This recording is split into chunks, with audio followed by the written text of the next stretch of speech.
Does X-Ray get the day off? Asked the squid. Just keep digging until someone says otherwise, Mr. Pendanski said. Then he smiled. But if I were you, Rex, I wouldn't dig too hard. Stanley watched the cloud of dust move across the lake to the cabin beneath the trees. The boys in Group E were just going to have to wait.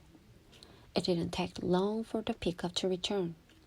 Mr. Pendanski stepped out of the cab. A tall woman with red hair stepped out of the passenger side. She looked even taller than she was. Since Stanley was down in his hole, she wore a black cowboy hat and black cowboy boots, which were studded with turquoise stone. The sleeves on her shirt were rolled up, and her arms were covered with freckles as was if her face. She walked right up to X-Ray. "This where you found it?" "Yes, ma'am. Your good work will be rewarded." She turned to Mr. Pendanski. "Drive X-Ray back to camp. Let him take a double shower, and give him some clean clothes. But first, I want you to fill everyone's canteen." "I just filled them a little while ago," said Mr. Pendanski. The warden stared hard at him. "Excuse me," she said. Her voice was soft. "I had just to fill them when Rex—" "Excuse me," the warden said again. "Did I ask you when you last to fill them?" "No, but it's just— excuse me." Mr. Pendanski stopped talking. The warden wiggled her finger for him to come to her. "It's hot, and it's only going to get hotter," she said.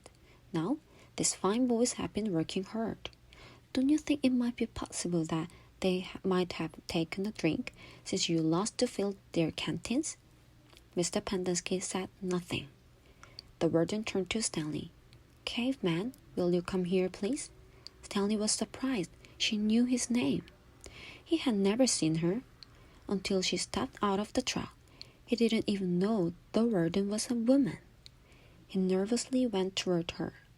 "Stanley, Mr. Pendanski and I have been having a discussion. Have you taken a drink since Mr. Pendanski last filled your canteen?"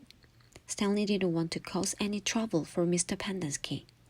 "I still got plenty left," he said. "Excuse me."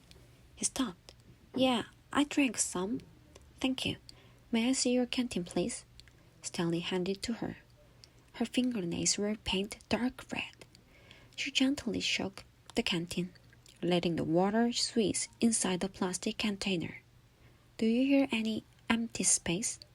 she asked. "Yes," said Mr. Pendanski. "Then fill it," she said.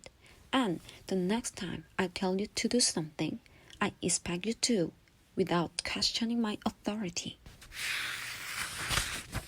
If it's too much trouble for you to fill a canteen, I will give you a shovel.